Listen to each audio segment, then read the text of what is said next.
ፍኖተ ብርሃን የብርሃን ማማ የስነ ምግባር የፍቅር ከተማ በአንቺ ተምረናል ተቀርጸን አድገናል መላኩ ጠብቆን ከጠላት ድነናል። አብ ወወልድ ወመንፈስ ቅዱስ አሃዱ አምላክ አሜን። ክቡር አባታችን መላከ ብርሃን መምህር አእምሮ የደብራችን አስተዳዳሪ፣ ክቡር ሊቀ ትጉሃን የደብራችን ዋና ጸሐፊ፣ እጅግ የተወደዱ መምህራችን ሊቀ ጉባኤ ታረቀኝ፣ የደብራችን የስብከተ ወንጌል ኃላፊ፣ ክቡራን አበው ካህናት፣ መምህራን ወንጌል፣ የተወደዳችሁ ምዕመናንና ምዕመናት በልዑል እግዚአብሔር ስም እንደምን ሰነበታችሁ? እንደምን አላችሁ? የጠበቀን ምሕረቱን ያላራቀ በረከቱን ያቀረበ ይህችን ሰዓት ለምስጋና ለውዳሴ በቤቱ እንድንኖር የፈቀደ የአባቶቻችን አምላክ የእናቶቻችን አምላክ ልዑል እግዚአብሔር ዘላለማዊ ስሙ ይክበር ይመስገን፣ ይክበር ይመስገን፣ ይክበር ይመስገን። እግዚአብሔር ቢፈቅድ በአንድ ርዕሰ ጉዳይ ላይ ጥቂት ደቂቃዎች አቆያችኋለሁ። ጥቅሶችን እያነሳው ኃይለ ቃላትን እየመዘዝኩ ቅዱሳት መጻሕፍትን እየጠቀስኩ በፊታችሁ እንዳልናገር ሊቃውንት መምህራን ከጀርባዬ አሉ። ስለዚህ እዚያ ውስጥ ሳልገባ ጥቂት ግን ምዕመናንን ካገኘው ዘንድ በአንድ ርዕሰ ጉዳይ ላይ መቆየት ፈለግኩ። ኦርቶዶክሳዊነት በዘመናዊነትና በዓለማዊነት ውስጥ በዚህ ርዕስ ጥቂት ነጥቦችን አንስቼ አበቃለሁ። ኦርቶዶክሳዊነት በዘመናዊነትና በዓለማዊነት ውስጥ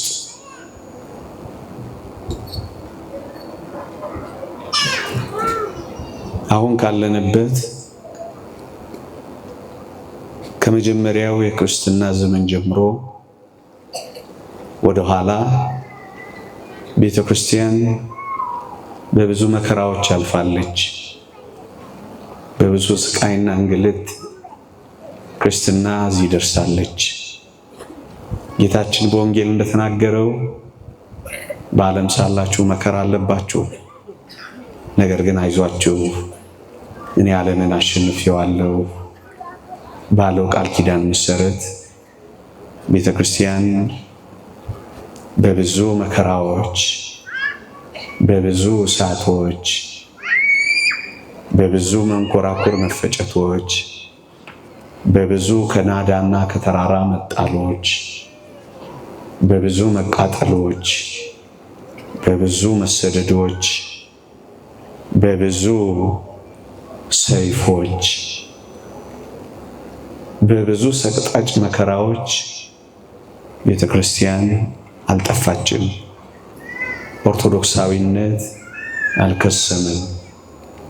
ምክንያቱም ጌታ እኔ ዓለምን አሸንፌዋለሁ ብሏልና። የሩቁን ዘመን መከራ ልተወውና በቅርብ ዘመን በኦርቶዶክሳዊነት ላይ የነበረውን አንድ ርዕዮተ ዓለም ላስታውሳችሁ።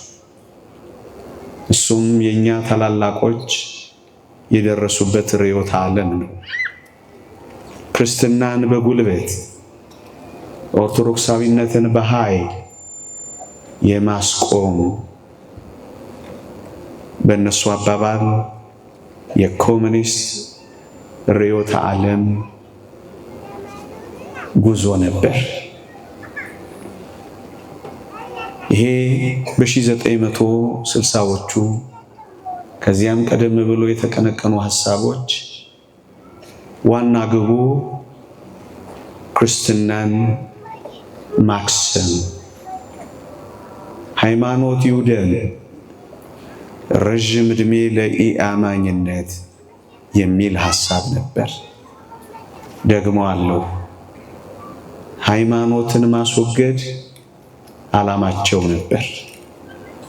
ታስታውሱ ከሆነ በእኛ ሀገር በስመ አብ ወወልድ ወመንፈስ ቅዱስ አሃዱ አምላክ አሜን እንዳትሉ ተብለው ነበር። በእኛ ሀገር ማጥመቅ ማቁረብን በድብቅ መፈጸም ጀምረው ነበር። እንደውም ነገሩን በደንብ እናንሳው ካል ቅድስት ሥላሴ ካቴድራልን ሙዚየም እናደርገዋለን ብለው የኮሙኒስት ርዕዮተ ዓለም ሙዚየም ሊያደርጉት ዘግተውት ነበር። ይህ ብቻ አይደለም። ኦርቶዶክሳዊነትን የማጥፋት ጥብቅ ሰነድ የሚል በቤተ ክርስቲያኖች በእኛም እጅ አለ። ኦርቶዶክሳዊነትን እንዴት እናጥፋ የሚል። ይሄ ሁሉ የኮሙኒስት ርዕዮተ ዓለም በኦርቶዶክሳዊ ክርስትና ውስጥ በጉልበት በኃይል በጭቆና ክርስትናን ማስቆም ነበር የፈለጉት። ትልልቅ ወንድሞቻችን ሲነግሩን፣ አባቶቻችን ሲነግሩን በስመ አብ ወወልድ ወመንፈስ ቅዱስ አሐዱ አምላክ እንዳትሉ አሉን አሉ። እሺ ምን እንበላላችሁ አሉ። በስመ ሌኒን ወማርክስ ወኤንግልስ በሉ አሉን አሉ። ደነገጥንና እክህደከ ሴጣን ሴጣን ወይ እክድሃለሁ አሉ። እሱንም እንዳትሉ አሉን አሉ። እና ምን እንበል ስንላቸው እክህደከ ኢምፔሪያሊዝም በሉ አሉን አሉ። እግዚአብሔር እንዳይነሳ ፈለጉ።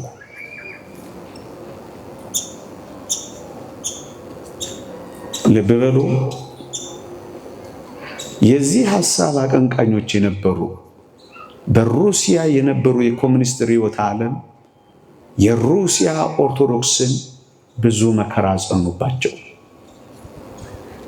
ግን አልጠፉ እና ምን አላሉ? ስታሊን የሚባለው የዚህ ሐሳብ አቀንቃኝ ገደልናችሁ፣ ገደልናችሁ፣ ገደልናችሁ፣ እናንተም አታልቁም፣ እኛም መግደል ሰለቸን አላሉ። የምፈልገው በጉልበት በኃይል በጭቆና ኦርቶዶክሳዊነትን ማጥፋት፣ ኢአማኝነትን ማስፋፋት ጉዳያቸው ነበር። ኦርቶዶክሳዊነት ግን አልጠፋም። ክርስትና ግን አልደበዘዘም። ሙዚየም እናደርገዋለን ያሉት ሙዚየም ውስጥ ገቡ። እንዘጋባችኋለን ያሉት ተዘጋባቸው። ተረትና ታሪክ ሊያረጉን የፈለጉ ታሪክና ተረት ሆኑ። ቤተ ክርስቲያን ግን ቀጠለች። ሥላሴ ካቴድራልም ተከፈተ፣ በሰውም ተሞላ። ክርስትና አበበ፣ ኦርቶዶክሳዊነት ቀጠለ። የዚሁ ርዕዮተ ዓለም አቀንቃይ ሌላው ክንፍ ደግሞ ከዚህ ተከትሎ የመጣው ኒውትራላይዚንግ ኦርቶዶክስ፣ ኦርቶዶክስን ማሳሳት የሚል አጀንዳ ነበራቸው። ሞቢላይዚንግ የሆነ ነገር የሚሉት አለ። እኔ ይቅርብኝ፣ ምን ያደርግልኛል? የምፈልገው ግን ማሳሳት ኦርቶዶክሳዊነትን ብለው ነበር የመጡት። እንደው አንዳንዶቹ የዚሁ የኮሙኒስት ርዕዮተ ዓለም አይዲዮሎጂ አራማጆች ኦርቶዶክስን አከርካሪዋን ሰብረናል እስኪሉ ድረስ ተሰሙ። ግን ይገርማችኋል፣ ቀና ብለን የምንመሰክረው ነው።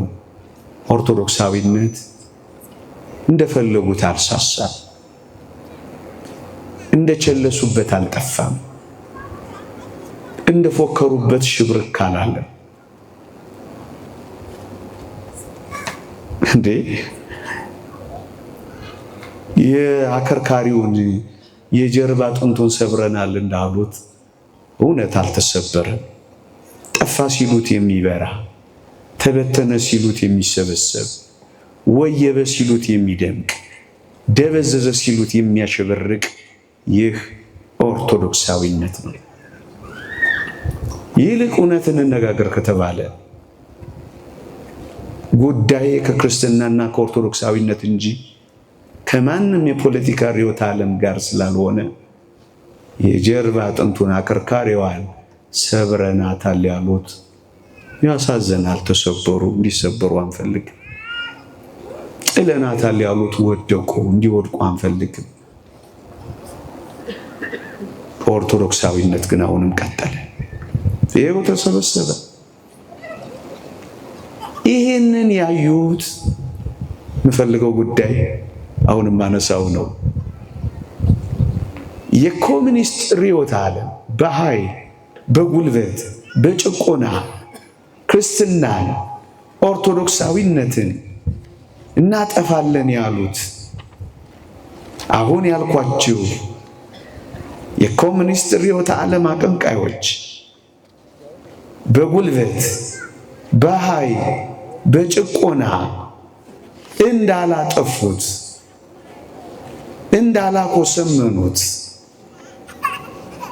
ያወቁት ምዕራባውያን አዲስ ስልት ቀየሱ።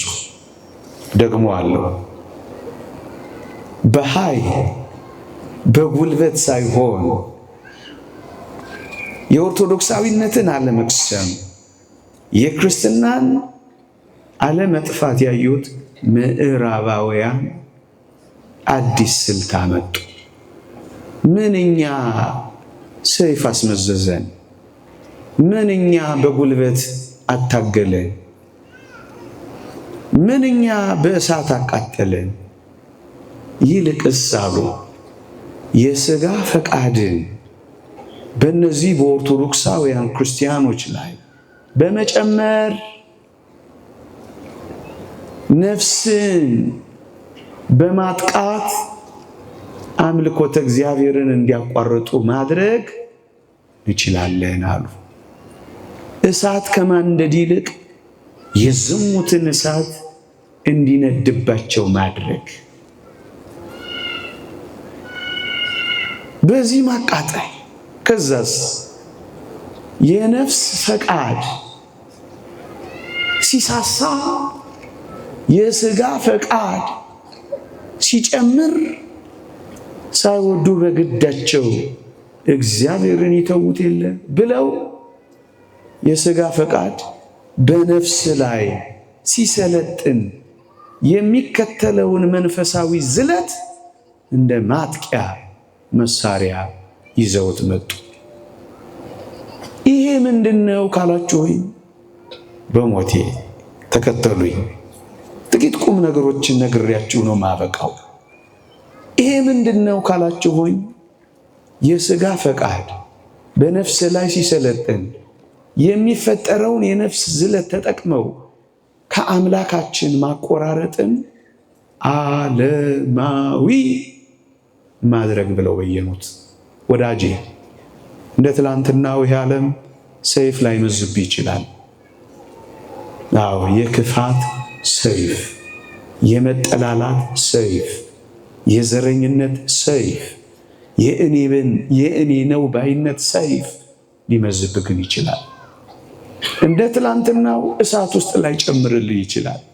ግን እርቃን በመውጣት ሩካቤ ቀስቃሽ በሆኑ ዳንሶች በዝሙታዊ ፊልሞች፣ ፖርኖግራፊ ፊልሞች የዝሙት እሳት ግን ይለቅብሃል። አዎ ከትልቅ ተራራ ላይ ፈጠፍጥህ ይችላል። በብዙ የባለጠግነት ምኞት ግን እርስ በእርስህ እንድትጠላላ ግን ያደርግሃል። ምንድነው ይሄ? ዓለማዊ ያደርግሃል። ይህ ከኮሙኒስት ርዕዮተ ዓለም የተማሩት ምዕራባውያን ኦርቶዶክሳዊነትን፣ መንፈሳዊነትን፣ የዓለማዊነት ጎርፍ በመቸለስ ቀስ በቀስ ከአምላካቸው ከእግዚአብሔር የማቆራረጥ ስልት። እሱ ምንድን ነው? ዓለማዊነት ነው። በሞቴ ስሙኝ። ሃይማኖትን በዓለማችን ላይ ለማድከም ከተቻለም ጭራሽ ለማስወገድ በመታገል ይህን ለመቀየር ያመጡትን ለውጥ ጊዜውን ዘመናዊነት፣ መመሪያውን ደግሞ ዓለማዊነት ብለው ነው የተነሱት። ደግሞ አለው ከተቻለ ሃይማኖትን ማስወገድ። እግዚአብሔር ማን የበላይ አድርጎት ነው ምድርን የሚመራው? ቤተ ክርስቲያን ሕዝብን እንድትመራ ማን ፈቀደላትና ነው ተጽዕኖ የምታሳድረው? እግዚአብሔር ማን ነው እሱ በሰው ልቦና ውስጥ አድሮ መሪ የሚሆነው ብለው ተበሳጩ። ስለዚህ ምን አረጉ? ሃይማኖትን ማስወገድ ከቻሉ፣ ካልቻሉ ግን ሃይማኖትን በማድከም ይህን ለመቀየር ያመጡትን ጊዜ ዘመናዊነት፣ መመሪያውን ዓለማዊነት አሉት። የዚህ ዘመን ከእግዚአብሔር የማቆራረጥ ስልት እሱ ዓለማዊነት ነው። እሱን ነው ጥቂት ማስገነዘባችሁ። የተወደዳችሁ ክርስቲያኖች፣ ይህን ሐሳብ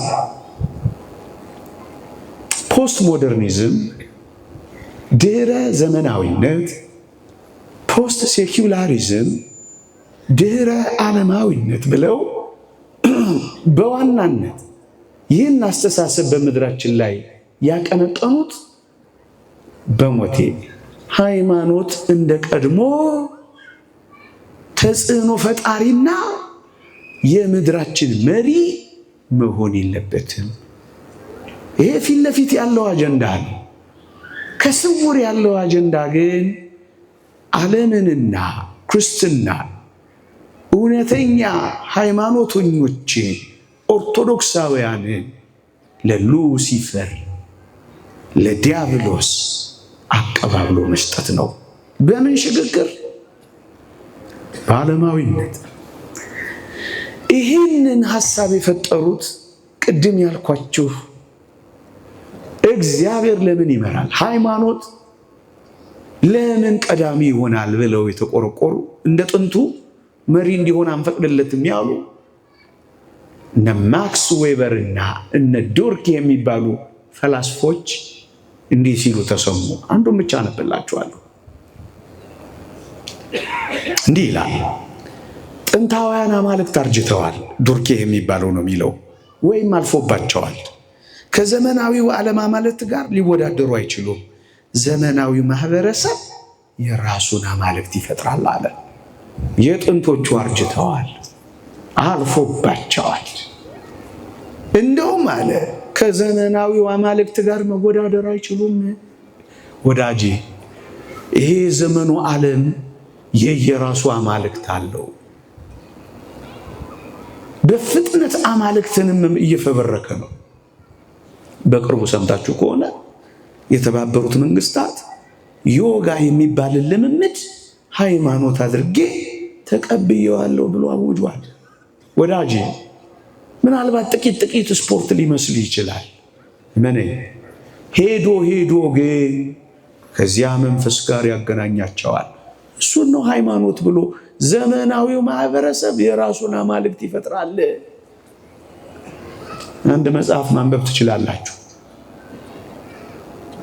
ዮጋ ጉሮዎቹ እና አባ ፓይሲዮስ የሚል አንድ መጽሐፍ ተርጉሟል በቅርብ አንድ ዲያቆን። በተለይ ወጣቶች የዚህ ዓለም ጉዞ የመናፍስቱ ዓለም ስሪት ግራም ይገባችሁ ጥቂት እንድትጎበኙት ጋብዛችኋለሁ። በግልጽ መናፍስት እንዴት ከዚህ ወጣት ጋር እንደሚያንሆልሉት። አንድ ወጣት ነው ግሪክ ውስጥ መጀመሪያ ለዮጋዎቹ ለነዚህ ለጉሮዎቹ ለህንድ ዮጋ አምላኪዎች፣ ከዚያ ደግሞስ በዚያ በግሪክ ላሉ አቶስ ተራራ ላይ ላሉ መነኮሳት ነፍሱን የሰጠው መጨረሻ ላይ አባ ፓይሲዮስ በሚባል አባት ታላቅ ተጋድሎ ይሄ ወጣት ነፍሱን ለእግዚአብሔር ሰጣት። እነዚህ ሰዎች ናቸው ምን የሚሉት ሃይማኖት ነው። አይ ዘመናዊ ዓለም አማልክት ዘርዝር ያልናገረውም እንጂ ብዙ ወጣቶች የራሳቸውን አማልክት እንዲፈጥሩ ያደርጋሉ። በጣም ጸያፍ የሆኑ አማልክቶችን እየፈጠሩ ነው። ለመድረኩ የማይመጥን መናገር ስለማልችል አየህ፣ ከእውነተኛው አምላክና ሃይማኖት ዘመናዊው ማህበረሰብ ወደ ብዙ አማልክት እንዲሄድ መንገድ ይከፈትለታል። ስለዚህ ከዋናው የእግዚአብሔር ጸጋና ምንጭ ጋር እንዲቆራረጥ ይደረጋል። እሱን ነው የሚሉት እግዚአብሔር እንዲመራ። የጥንቱ ሃይማኖት አርጅቷል፣ አልፎባቸዋል፣ አፍጅተዋል። በቃ በሌሎች መተካት አለባቸው። ይሄን ካሳየዋችሁ ሃይማኖተኝነት ሲወገድ፣ ኦርቶዶክሳዊነት ሲከስም፣ መንፈሳዊነት ሲሳሳ፣ ክርስትና ሲጠፋ ምንድነው የሚያገኙት ጥቅም? ምንድነው የሚያገኙት ፋይዳ? ወይ ከዓለማዊነት የሚያገኙት ጥቅም ምንድነው? የሥጋ ፈቃድን በማናር የነፍስ ፈቃድን በማሳሳት የሚፈጠረው መንፈሳዊ ዝለት የሚጠቅማቸው ምንድነው? አንደኛ መንፈሳዊነትን ሃይማኖተኝነትን በምድራችን ላይ ይቀንሱታል። መንፈሳዊነት ይቀንሳል፣ ዘፋኝነት ይበዛል። ወዳጄ መዝፈን ስትጀምር መንፈሳዊነት እየቀነሰ ይመጣል። ፊልሞች፣ ዳንሶች፣ ደስ የማያሰኙ ነገሮችን ማየት በጀመርክ ቁጥር ለዘብተኝነት ይመጣል፣ ለሃይማኖት ደንታቢስነት ይመጣል። ስለዚህ ሃይማኖተኝነትና መንፈሳዊነትን ይቀንሱበታል። ዓለማዊ መማረግ ነው። እሱን እመጣበታለሁ። ሁለተኛው የሃይማኖት መሪዎችን ሚና በምድራችን ላይ ይቀንሳሉ። የሃይማኖት መሪዎች እንዳይከበሩ፣ እንዳይታፈሩ፣ እንዳይደመጡ፣ ተጽዕኖ እንዳያሳድሩ፣ ሲናገሩ የሚል እንዲጠፋ የመሪዎች ሚና ይቀንሳል። ለምን? እነሱም ዓለማውያን ይሆናሉ። ንስሐ አባት እንደዚህ ሲመጣ አንተ አቋርጠህ ትሄዳለህ። ድሮ የምትሰጠውን ክብር ትነፍጋለህ። ከፍ ሲልም ጳጳሳትንና ካህናትን በሚዲያ ትላለህ። ለምን? መሪ ያሳጣሃል፣ መንገድ አሳየ ያሳጣሃል። ነገሩ እውነት ይመስልሃል። የሚፈልጉት ግን እሱ አይደለም። ከእረኛ ያቆራርጣል። ሁለተኛ። ሶስተኛ አንድ ሃይማኖት በምድራችን ላይ እንዳይኖሩ መስራት ነው። አንድ ሃይማኖት የሚባል ነገር እንዳይኖር። እነሱ ሪሊጂየስ ፕሉራሊቲ ይሉታል። ይጣፍጣል። የሃይማኖት ብዝሃነት ብለው ይተረጉሙታል። ዋናው አጀንዳቸው ግን ወደ እግዚአብሔር የሚወስደውን አንዱን መንገድ ማጥፋት። ሰው እውነተኛውን መንገድ እንዳይዝ ሌሎችን ሃይማኖቶች እዚህም እዚያም እየፈጠሩ ግራ እንዲጋባና እንዲደናገር ማድረግ ነው። አንድ ሃይማኖት ብቻ እንዳይኖር። ለዚህ እኮ ነው አንድ ሃይማኖት፣ አንዲት ጥምቀት፣ አንድ ጌታ ብለህ ቲሸርት ስትለጥፍ ጽንፈኛና አክራሪ የሚልን። ይህ ዓለም እንደሱ ነው። ይህ ዓለም አቀፋዊ ሀሳብ ሌሎችን ጨቆንክ ነው የሚሉ እንጂ ወንጌልን አስተማርክ አይደለም። አንድ አይፈልግም። ዓላማው ግን ምንድን ነው? አንዱን ማደብዘዝና አንዱን ማጥፋት ነው። እውነተኛውን ማስረሳት ነው። ሰዎች ወደ እውነተኛው እንዳይደርሱ ማድረግ ነው። የዓለማዊነት የሴኩላሪዝም ፋይዳቸው ይሄ ነው። ሁሉም ሃይማኖቶች ወደ እውነት ያደርሳሉ እንዲሉ ዩኒቨርሳሊዝም ይኸውላችሁ በአዲሱ ዓለም ስርዓት የሚፈጠር አዲስ ሃይማኖት አላቸው እነሱ ሂውማኒስቲክ ሪሊጅን የአዲሱ የሰብአዊነት እምነት የሚሉት በቅርቡ የሚያመጡት ህዝቡን ሁሉ አንድ ለማድረግ የሚቆጣጠሩበት እሱን ከማምጣታቸው በፊት ግን አንዱን ማጥፋት አለባቸው። አንዱን የእግዚአብሔር አንዱን የዘላለም ህይወት መንገድ አንዱን እውነተኛ መስመር ማቆረጥ ማጥፋት ማበላሸት ግን አለባቸው። የሚጠቅማቸው ሶስተኛው አራተኛው የሰውን መንፈሳዊ አስተሳሰብ በዓለማዊነት መተካት ነው። መንፈሳዊነት፣ ጨዋነት፣ የታረመ መልካም ጸባይ፣ ሰው ወዳጅነት፣ አክባሪነት፣ መረዳዳት፣ መተዛዘን፣ ርህራሄ፣ አለመጠቃቃት፣ መተቃቀፍ እሱን ማጥፋት በምትኩ መናናቅ፣ መጠቃቃት፣ መተናነቅ፣ መተቻቸት፣ መነቃቀፍ እሱን ማንገስ በዓለማዊ አስተሳሰብ። አምስተኛው ቅይጥ ሃይማኖቶችን መፍጠር ነው። ኒዮሲንክሪቲክስ ይሉታል እነሱ። አንዱን ከአንዱ ይቀይጡና ግራ ያጋቡታል። እነሱ መቻቻል ነው የሚሉት። ይህ ዓለማዊ ጉዳይ ነው ማወራው ማለት የዓለማዊውን አስተሳሰብ ቅኝት ዓለም አቀፋዊ ጉዳይ ነው ማለት ነው። ምንድነው ግን ዓለማዊነት? ምንድነው ግን እያልክ ያለው? ልብ በሉ፣ ጥቂት ነገሮችን ነግሬያችኋለሁ። በጉልበት በኃይል እንዳልሆነ የተረዱ ምዕራባውያን የሥጋ ፈቃድን በማሰልጠን ነፍስን በማሳሳት የሚፈጠረውን ዝለት በመጠቀም ሰውን ከእግዚአብሔር ማቆራረጥ። ይሄ ምንድን ነው? ጊዜው ዘመናዊነት፣ መመሪያው ዓለማዊነት ነው። ሴኩላሪዝም የሚሉት ምንድን ነው ግን ዓለማዊነት? ራሳቸው ከጻፉት ላንብብላችሁ። እየተከተላችሁኝ ነው? ከኔ ጋር ናችሁ? ምንድን ነው ግን ዓለማዊነት? ምንድን ነው የዚህ ዓለም የምዕራቡ ዓለም የዚህ ሴኩላሪዝም ማቀንቀን ግን ምንድን ነው? እንዲህ ይላሉ። ኦክስፎርድ ዲክሽነሪ ነው የሚለው። ቃል በቃል ላንብብላችሁ። ዓለማዊ የሚባለው ማን ነው? የዚህ ዓለም ጉዳይ የሚያስጨንቀው እሱ ዓለማዊ ነው ይላሉ። መፍጠር የሚፈልጉት ሰው ምን አይነት ነው? የዚህ ዓለም ጉዳዩ ብቻ የሆነ ሰው ነው። መንፈሳዊውን ዓለም የረሳ ሰው ነው።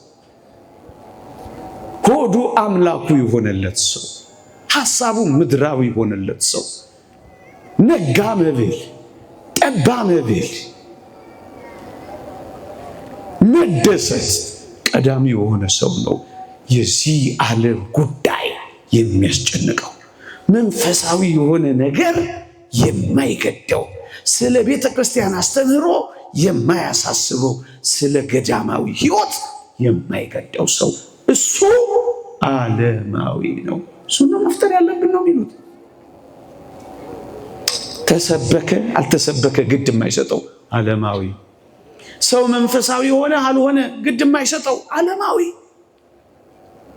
ስለሚበላው መብል ብቻ የሚጨነቅ ዓለማዊ፣ ስለሚሰራው ቤት ብቻ የሚጨነቅ ዓለማዊ። እሱ ነው መፍጠር የሚፈልጉት። ወዳጅ የዚህ ቁጭ ያልከው እንደኔ እኔ ቆሜ አንተ ቁጭ ብለህ ይሄን ቃል ምን ሰማው? እንግዲህ አንፈትሹታ። መንፈሳዊያን የሆንን ነው ዓለማውያን? ወዳጄ ጥቂት እስኪ እንፈታተሽ። እስኪ ጠይቃችሁ በቀን ቢያንስ 2 ጊዜ የምትጸልዩ እስኪ እጃችሁን አውጡልኝ። ጠዋትና ማታ 7ቱን የጸሎት ጊዜ አተውት። እስኪ ቢያንስ 2 የምትጸልዩ እጃችሁን አውጡ።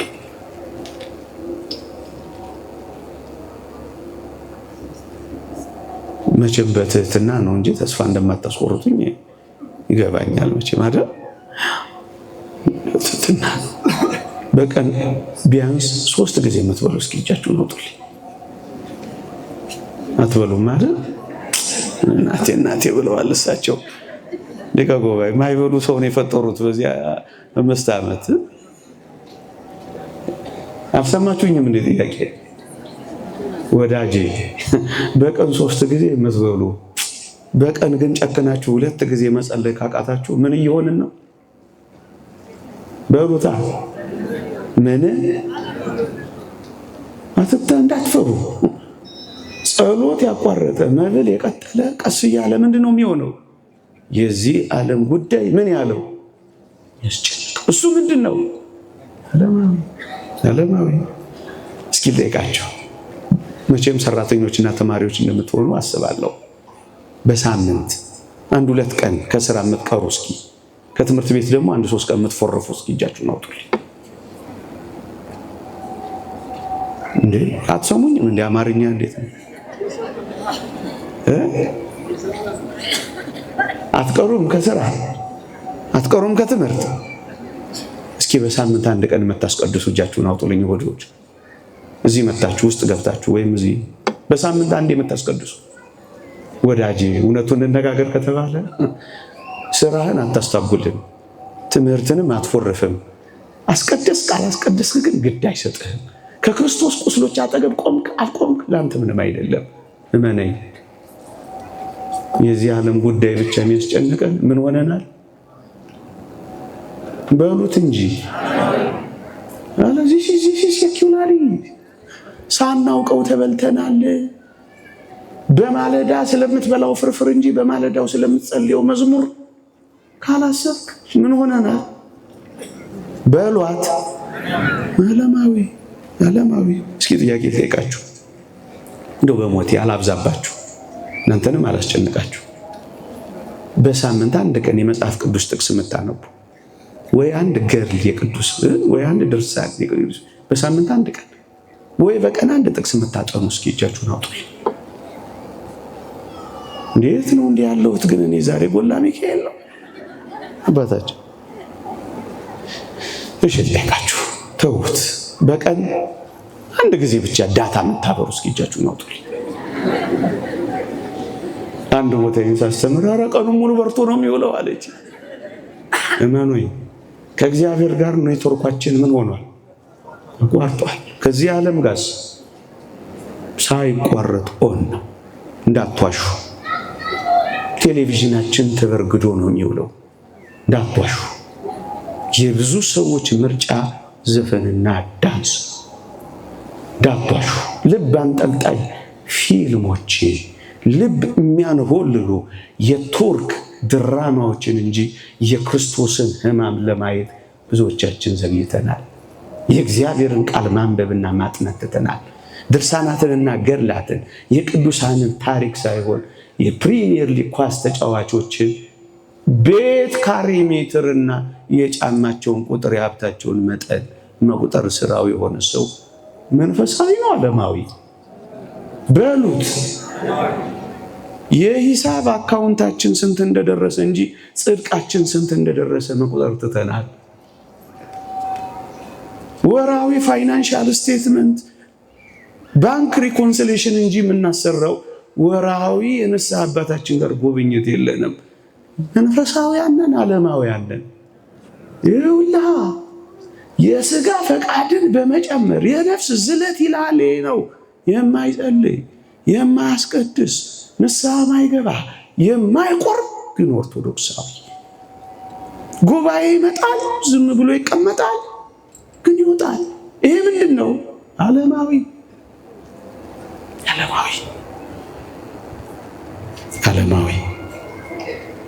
አንድ 5 ደቂቃ ልጠቀም ፈቀደ። ነገሩ አታልያችሁ ነው። እናንተ ጥፋተኛ አይደላችሁ። 5 ደቂቃዋንም በዚህ ሊገሉብኝ ነው።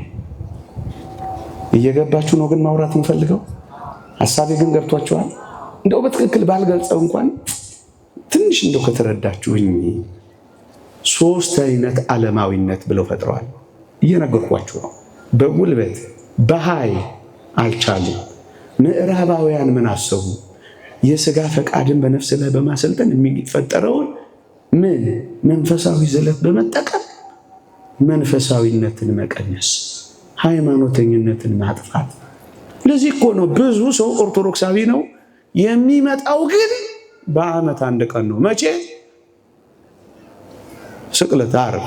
ከዛስ የሆነች ሰሌን ይይዛል እዛች አካባቢ ከሩቁ እግዚአብሔርን አስፈራርቶት ይሄዳል ምናምን ብሎ አሽከርክሮ በዓመት 1 ቀን። ያሳዝን። ማተቡ እኮ ወፍራም ነው። ማርያምን ሲሉ እኮ ያሳሳል። እሱንም አያጥፋብን መቼ። ሃይማኖተኝነትን፣ መንፈሳዊነትን መቀነስ፣ የመሪዎችን የመሪነት ሚና፣ የሃይማኖት መሪዎችን ተጽዕኖ አድራሽነት ማጥፋት፣ አንድ ሃይማኖት እንዳይኖር መስራት፣ ቅይጥ ሃይማኖቶችን መፍጠር፣ በዓለማዊ አስተሳሰብ መተካት፣ ይህ ዓለም የሚያስጨንቀው ሰው ብቻ መኖር፣ ስለ ሰማያዊ ቤት ሳይሆን ስለ ኮንዶሚኒየም እና ስለ G+ ምንትስ ብቻ መኖር። እሱ ኃጢአት ነው እያልኩ አይደለም። ዋና ግባችን ግን ይህንን ዓለም ብቻ ማድረግ። 3 አይነት ዓለማዊነቶች አሉ። እነሱን በ5 ደቂቃ ጠቅሼ ያበቃለሁ አባቶቼ ስለፈቀዱልኝ። አንደኛው ዓለማዊነት ማህበራዊ ዓለማዊነት ይሉታል። በሞቴ ሱሚ እንዴት በጥንቃቄ እንደሰሩት ለነገራችሁ ነው። ሁለተኛው ግለሰባዊ ዓለማዊነት ብለው ፈጥረዋል። ሶስተኛው የሃይማኖት ተቋማት ዓለማዊነት ብለዋል። አጠር ላድርጌ ላስረዳችሁ፣ ከዛ መጠቅለያዬን አቅርቤ ያበቃል። እየሰማችሁኝ ነው? ማህበራዊ ዓለማዊነት ምንድን ነው? ቤተክርስቲያን በዚህ ዓለም ላይ ካላት ህዝብን የመምራት ተጽዕኖ የማሳደር በፖለቲካ ውስጥ የመሳተፍ እሱን ማቆራረጥ። ዓለም ይሄንን ሴፓሬሽን ኦፍ ስቴት ኤንድ ሪሊጅን ብሎታል። የቤተ ክርስቲያንና የመንግስት መለየት ብሎ በይኖታል። ስልት ነው። እግዚአብሔር ቀብቶ ለማንገስ ምን አገባው? እግዚአብሔር መሪ እንዲሾምልን ማን ፈቀደለት ነው። who is God after all ነው የሚሉት እነሱ። እኛ እንበቃለን ባዮች ናቸው። እግዚአብሔር ያስፈልግ። እግዚአብሔር አይመራንም። ቤተ ክርስቲያን ማናት? በቃ ራሷ ጉዳይ፣ ራሷን ችላቱ። እንግዲህ ይህን ሁሉ ህዝብ የምትመራ አንድ። ሁለተኛው ቤተ ክርስቲያንን ከትምህርት መስክ ማስወገድ ነው። መንፈሳዊነት ወይም ስነ ምግባራዊነት ወይም እግዚአብሔርን ማወቅ ከአጠቃላይ የሰው ልጆች ከሚማሩት ስርዓተ ትምህርት እግዚአብሔርን ማባረር። እኔ አስታውሳለሁ እዚህ ኮሜርስን የተማርኩበት ዘመን እንኳን ሳብረዘም ይላል ሱልቶ የመጀመሪያ ገና እንደገባው አንድ የፍልስፍና መምህር እንዴት ያለ ዶክተር እኮ ነው መለው በቃ ለባቦሱ እንግዲህ ፍሬሽ ለሆን ነው ለኛ እንዴት እንደሚያስደነግጥ አሱ ገና እንደገባ ምን እንዳስተማረን ታውቃላችሁ? እጃችሁን ወደ ጀርባችሁ ሰደዱ አለን። ሰደደ። የሆነ አጥንት ታገኛችሁ አለን። አዎ የጀርባ አጥንታችንን አገኘን። በሉ እሱን ይዛችሁ ወረዱ አለን። እንግዲህ እግዚአብሔር ያሳያችሁ ዶክተር፣ እንግዲህ እግዚአብሔር ያሳይ ፈላስፋ፣ እንግዲህ እግዚአብሔር ያሳያችሁ ሊያስተምረን ነው። እንግዲህ የመጀመሪያው ቀን ነው። እንግዲህ ትልቅ ሰው ነው፣ ምሁር ነው። ከጀርባችሁ አጥንት አዎ ይዛችሁ ወረዱ አለን። ወረድን። የሆነ ሰዓት ቦታው ጫፍ ላይ ስንደርስ ተቋረጠ አለን። አዎ አጥንቱ ተቋረጠ አለ። በሉ እሱ ድሮ ጭራችሁ የነበረበት ቦታ ነው። አሁን ትምህርት ቤት ውስጥ ጭራ እዛ ጋር ነበር ሲባል አስደነገጠም። አስተማሪ እኮ ነው የሚለኝ፣ እያስጠናኝ እኮ ነው። በኋላ ኤክስ ሊያደርግብኝ ነው። ስለዚህ ምን ብዬ ማሰብ ጀመርኩ? ጭራ ኤክስ እንዳልሆን ነው፣ ስራ እንዳላጣ ጭራ እንዳይሳቅብኝ ነው ጭራ። ቤትም ሲሄድ ግን ማንም ሰው ጭራ አልነበረው። የአያቶቼንም ፎቶ አየው፣ ማንም ሰው ጭራ አልነበረው። እግዚአብሔር ተባሯል።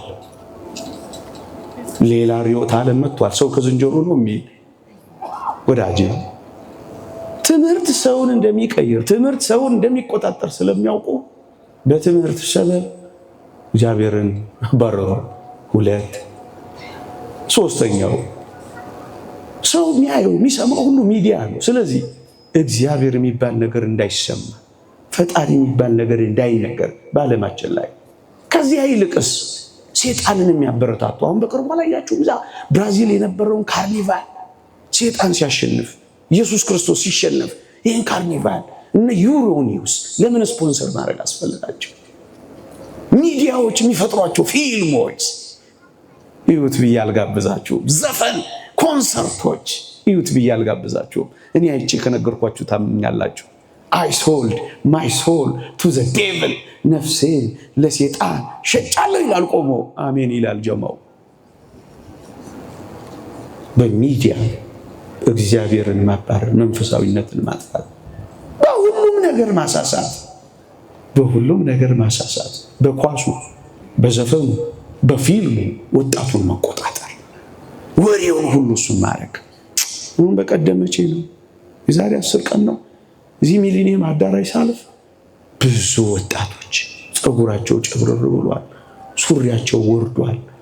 በቃ እየኮመሹ ነው የሚያወሩት፣ ክስትስት ብለዋል። እኔ ፈዝዤ ለጥቂት ደቂቃዎች ቆምኩ፣ አዝኜ። የሉም። ሌሊቱን ሙሉ የዘፈን ኮንሰርት አለ ወዳጄ። በቃ የደነዘዘ ምስኪን ትውልድ መፍጠር፣ ሱሰኛ የሆነ ትውልድ መፍጠር። አየህ፣ ዓለማዊነት ብዙ ሰዓት ኳስ ላይ ቢቀመጥ ጥቂት ደቂቃ ግን እያዛጋ ጸሎት እንኳን ማድረግ የማይችል ምስኪን ሰባራ ትውልድ መፍጠር። በእነዚህ ሁሉ በሚፈጠሩ ጫናዎች ስራ የለው፣ ሸጦ ሸጦ ሸጦ ሱስ ይለምዳል። ከዛስ መጨረሻ ላይ ራሱን ያጠፋል። አበቃ። ዘፈኑ፣ ኳሱ፣ ፊልሙ፣ የሚያስተምሩት ነገር፣ ወሬው። አየህ፣ ማህበራዊ ዓለማዊነት በኢኮኖሚው ቤተክርስቲያን ልጆቿ ድሃ እንዲሆኑ መስራት። በዓለም አቀፍ ደረጃ ነው የሚማረው። ድሃ ሲሆኑ ስነ ምግባራዊ አይሆኑ። ድሃ ሲሆኑ ልጆች አይወዱ። ድሃ ሲሆኑ ይጠላላሉ፣ ይታገላሉ። ከዛስ ማተባቸውን እስከ መበጠስ ይደርሳሉ፣ ይሰደዳሉ፣ በየትኛውም ነገር ይጨክናሉ፣ ምስኪኖች ይሆናሉ። ሁለተኛው ግለሰባዊ ዓለማዊነት፣ እሱን ተናግሬ ያበቃለሁ።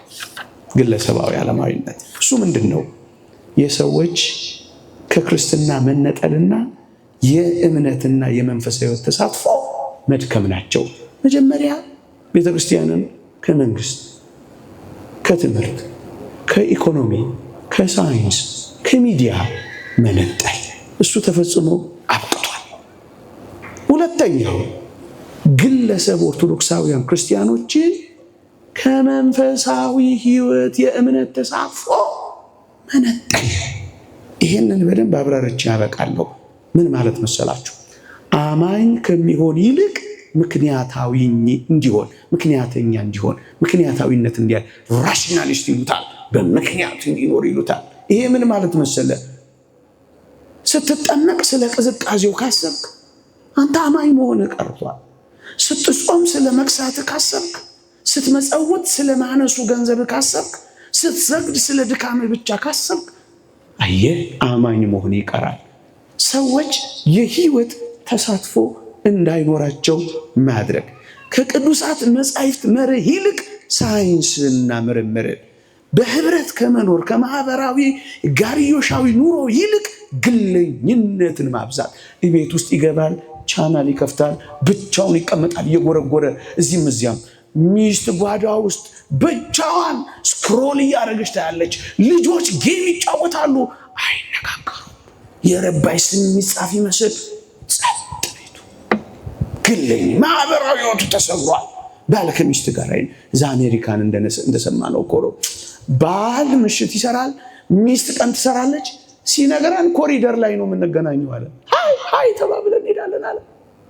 ከረምረም ሲሉ አይተፋቱም እነዚህ ባልና ሚስቶች። እንዲህ ባሌ ጥርሱ እንደዚህ ነበር እንዲህ አትልም፣ ቆየት ብላ ስለሚመጣው ህይወት መከራ ከመቀበል ይልቅ ጊዜያዊ ተድላ ደስታን መምረጥ። ሀርድ ነው መከራ፣ ምን አጨናነቀ? ይልቅ ፏበል ኢየሱስ ኮቱ እትተም ይላል ዘናበል። የምን ጭርምት ኩርምት ነው? እግዚአብሔር የፈጠረው ላንተ አይደለም? የምን ረጅም ቀሚስ ለብሰሽ መጎተት ነው? ትንሽ ተበቅበቅ ምናምን ፀጉርሽ ወርዶ ይጠቀለላል እንደ ዘንዶ አይነት ነገር። ስማም ስብከቱ ፈታ በል ይልልሃል። እያሰረው እኮ ነው ፈታ በል የሚልህ። ወዳጅ እየሰማኸኝ ነው? የግለሰብ ዓለማዊ መብት። አሁን በሱስ እኮ ፈታ አልን ፏልን ይላል። ጠዋት ስታየው ታስሯል፣ ምስኪን ነው፣ ካልጠጣ ይንቀጠቀጣል፣ አፉን ያሳቃል። ትንሽ ጫት አፉ ላይ አኘክ ካላደረገ መናገር ያቅተዋል። ታዲያ የፈታ ብሏል ታስሯል? የተፈታ የታሰረ ፏ ያለ ወይስ እንጃ? ገልብጦታል። ገልብጦ እንዲረዳው ነው የሚያደርገው። ይሰክራል። ለሚመጣው ከእግዚአብሔር ይልቅ ተላ ደስታን ይወዳሉ አለ። ዓለማዊነት የሚለው ይሄ ነው። ዓለማዊነት የሚባለው ይሄ ነው። ጥቂት ነገሮች በጣም የሚገርም ነገር ልንገራችሁ። ቤተ ክርስቲያን እንዲዘጋ፣ አውደ ምሕረትም እንዲታጠፍ፣ ስብከትም እንዳንሰብ፣ ጉባኤም እንዳንሳተፍ አይከለክለንም። ይህ አስተሳሰብ ዓለማዊነት በፍጹም። እንደውም ምን ይላል? ሰዎች በቀን ተቀን ህይወታቸው ውስጥ ምንም አይነት ጣልቃ ገብነት እንዳይኖረው ሃይማኖት ተጽዕኖ እንዳያሳድር ሃይማኖት ለውጥ እንዳያመጣ ሃይማኖት ስብከት አውደ ምሕረት ላይ ብቻ ጥሎልህ ይሄዳል። አይሰማህም። ቤቱ ይዞት ሄዶ አይለወጥበትም። አድናቂ ይሆናል። ፎቶ ይነሳል። ወዳጄ ክርስቶስ አሁን በዚህ ዘመን ቢመጣ እውነት እንደ ጥንቱ ክርስቲያኖች እንሆናለን? አይደለም። ሰልፊ ነው የምንነሳው። እስኪ ፈርምልኝ። አውደ ምሕረት ላይ ብቻ፣ ቅዳሴ ላይ ብቻ በቃ ትተነው ነው የምንሄደው። አየህ፣ ወደ ጥልቁ የህይወታችን ውስጥ ገብቶ ጣልቃ እንዳይገባ ይልቁንም በተቀደሱ አገልግሎቶች ብቻ መተው። ቁርባኑን እዛ ለህፃናት፣ ስብከቱን እዛው ለሰባክያን እንጂስ በህይወት መኖር ያቆማል። በፈረቃ ይኖራል። እኛ ጋር ሲመጣ ቀሚስ፣ ውጭ ሲወጣ ሌላ። እኛ ጋር ሲመጣ በደንብ ያስታውቃል። ውጭ ሲወጣ ግን ከለርፉል ነው። ማንቶን ማንዮን መለየት ያቅታል። ቦታው ሊለያየ ቢችልም ህይወቱ ግን አይራራቅም። መንፈሳዊ የሆነ ዓለማዊ አይታወቅም። ንግግሩ ያው ነው። ዓለማውያን በሚኖሩበትና መንፈሳዊ በሚኖሩት መካከል ድሮ ከሁለት ከአራት ከነፋስ የምንለው የብይ ጨዋታ ያክል ከነፋስ እንኳን ርቀት የለም። ያ ይሄም ሌባ ያም ሌባ። ይሄ በመንፈሳዊነት ጭንብል ውስጥ ነው የሚኖረው እንጂ ሌባ ነው። ያኛው ደግሞ ፌደራል ማዘዣ ያወጣበት ሌባ ነው። ይሄ ደግሞ እግዚአብሔር ውስጥ የተደበቀ ሌባ ነው። ምን ያው ነው? ምን ማለት መሰላችሁ? በዓል እንድናከብር ይፈቅድልናል። በዓሉን አክብረን ግን ቆርበን እንድንሄድ ግን አይደል? ቁርባኑን እንተዋለን፣ ቄጤማ ይዘን እንሄዳለን። አየህ፣ በህይወታችን ውስጥ ለውጥ ያመጣል። እንማራለን፣ አድንቀን ሳንለወጥ እንመለሳለን። ማዕተቡ ይታሰራል። የማዕተቡ መታሰር አይደለም፣ ወረድ ሲባል ግን አለባበሱ ይለያል። ምልክቱ አለ። የክርስትና ምልክቱ መስቀል አለ። ፍቅር የሚል ምልክት አለ፣ መስቀል አለ። ፍቅሩና ህይወቱ ግን የለም። መልእክቱ ግን የለም። የሃይማኖት ምልክቶቹ አሉ፣ መልእክቶቹ ግን የሉም። ንስሐ አባት ይኖረናል፣ ሰበካ ጉባኤ እንከፍላለን። የንስሐ ህይወት መመላለስ ግን ይቀረናል። ምን ማለት ነው? በተቀደሱ አገልግሎቶች ብቻ ይቀራል። በእኔና በእናንተ ህይወት ግን ጣልቃን። ይሄ ምንድን ነው? ግለሰባዊ ዓለማዊነት ነው። እንጠቅልለው። ጥቂት ነገሮችን ነግሬያችሁ ሶስተኛውን ተውኩት። የሃይማኖት ተቋማት ዓለማዊነት ትችዋለሁ። ምን እናድርግ? አንደኛ ጠንካራ ኦርቶዶክሳዊ አንድነትን በየአካባቢዎቻችን መፍጠር። በየጎረቤቶቻችሁ ተነጋገሩ። የራበው እንዳይኖር አጉርሱ። የከፋው እንዳይኖር አጽናኑ። የደከመው እንዳይኖር አብርቱ። የታመመ ቢኖር ጠይቁ። ተበረታቱ። ኦርቶዶክሳዊ አንድነት ማህበረሰብ ፈጥረን ይህንን ዓለማዊነት እንታገለው። አንድ ይሁላችሁ። በአቶስ ተራራ ያለ አንድ ታላቅ መነኩሴ እንዲህ ብሏል።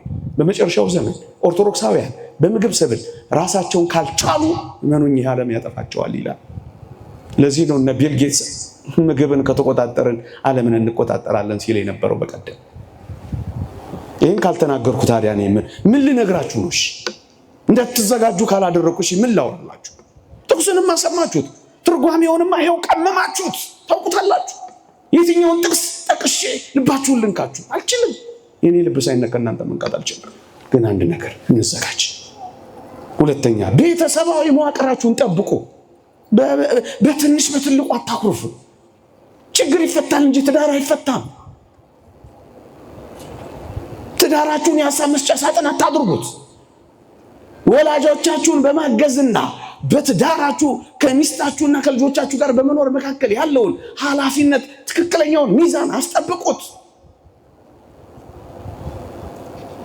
ለወላጆቻችሁ ለልጆቻችሁ ጊዜ መስጠት ልመዱ። እግዚአብሔር የሚጠይቀን በቤተሰቦቻችን ብቻ ነው። ይህንን ወቁ። ሶስተኛ ኢኮኖሚያዊ አቅምን ለመፍጠር ጣሩ። ገንዘብ ያላችሁ ገንዘብ ለሌላቸው ሰጣችሁ ስራ እንዲይዙ አድርጓቸው። ተስፋ እንዳይቆርጡ አድርጓቸው። እየተሰደዱ ባህርና ሻርክ እንዳይበላቸው አግዟቸው።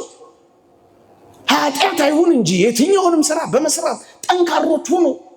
ነገ ፕራይቬታይዝ ሊያደርግ ሲመጣ ማህተብን በጥስ ሲል እግዚአብሔርን አምናለሁ በሰጠኝ ረድኤትና በረከት እኖራለሁ የምትል እግዚአብሔርን የምትታመን ሁን።